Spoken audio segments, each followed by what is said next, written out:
If you ever wondered what it's like to communicate with a spirit, here you go. So I wasn't always able to communicate with spirits. It wasn't until I had my spiritual awakening in my mid-30s that it actually started to happen for me. I had some pretty amazing experiences the first couple days after my awakening, and then it all went away. It was dead silence. So I started to go around to all these mediumship circles where you do practice readings for the other people that are there. And I was absolutely terrible at it. I was so bad. I felt like such a failure. And the only thing that kept me moving forward were those experiences that I had in the beginning. I knew that this was real.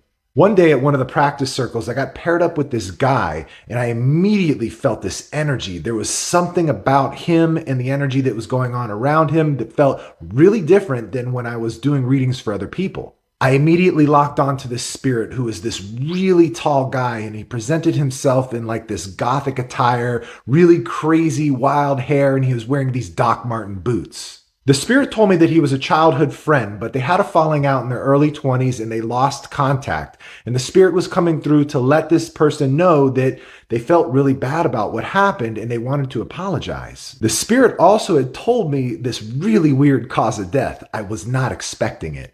He told me that he was electrocuted and that's how he died. So I gave this information to the person that I was reading for and they were blown away.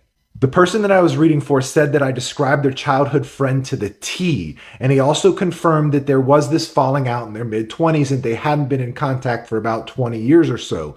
But he also told me that because they had lost contact, he didn't know if he was dead or alive, and that he needed to go check with some friends that were still in contact with the family to find out if he was still alive or not. And so the next week when this gentleman came back to the practice circle, he told me that he got a hold of the family and they did in fact confirm that his childhood friend had died.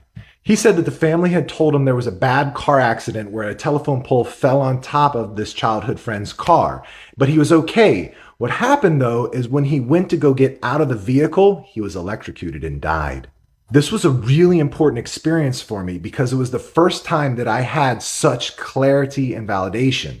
It allowed me to reflect on how I felt when I was getting the information from this spirit versus how I felt all of the other times when I did terrible.